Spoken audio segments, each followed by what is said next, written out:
Where to go with this one? Information's pretty solid out there. There are some vagaries. We'll try and fill in all the blanks.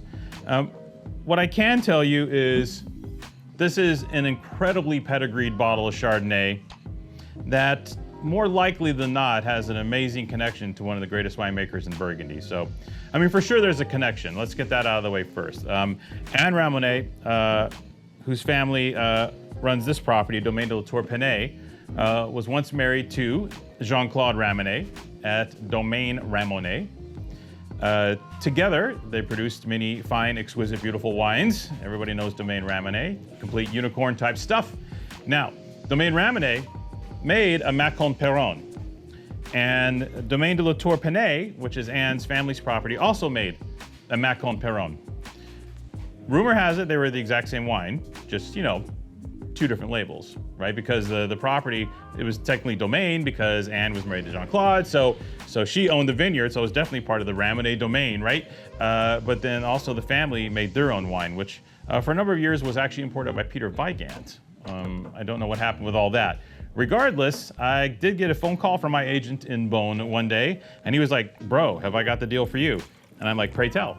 And he's like, check it. I got the Domaine de la Tour Penet Macon Péronne 2022. And, you know, I don't know if he said it was the same exact wine as Ramonet's Macon Péronne. That'd be tough to speculate on, right? I don't know if I want to say that.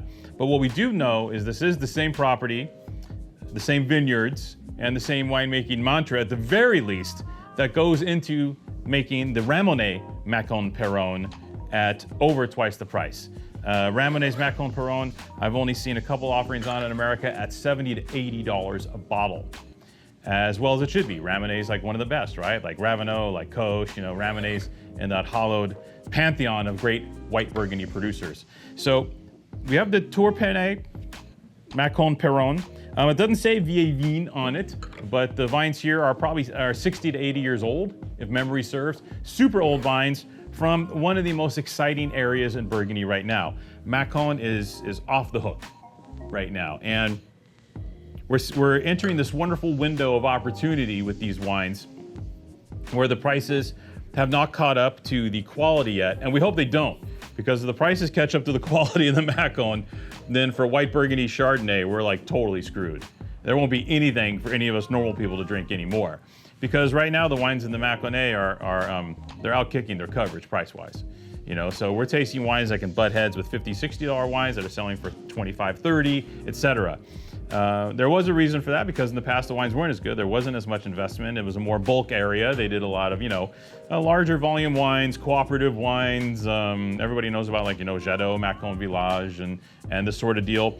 But over the years, that has kind of come to a point where the top producers of the top vineyards are separating out and making these wonderful, tremendous wines. Now, this property always made wonderful, tremendous wine. We did sell it back in the old days under the Vignes import banner, and it's really great to see this wine again. It's an old friend, and at the time, I don't think we were innately aware of the Ramonet connection.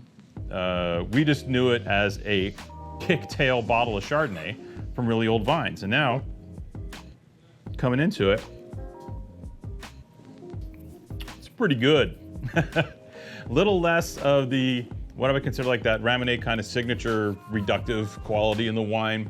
A little less reduction here, but you get super savory, driving Chardonnay fruit through the mid-palate. You can feel the old vines here, almost the oiliness, but the wine does have focus and precision. And actually there's a bit of a phenolic character here. The structure is something else for a wine in this price range. Again, you can feel the age of the vines. This is utterly delightful. This is really, really good. There's red fruit. Once in a while you get red fruit characters from white wine. I get it in Riesling once in a while too, where the wine almost, because of the concentration and the phenolic power of the wine, you almost get a red fruited tinge to the fruit component here. It's not just all apples and lemon, and although those citrusy, appley characters are in this wine, it almost spins towards a red fruited type dynamic, which I adore. Like I said, in some of the great German Rieslings I've seen it, and I'm seeing it in this wine right now. This is exquisite, powerful Macon wine. No shrinking violet. Not oaky at all, right? So this isn't an oak thing, this isn't a barrel thing. This is just concentrated Chardonnay fruit in a warm year where this terroir can really pop off and deliver something next level.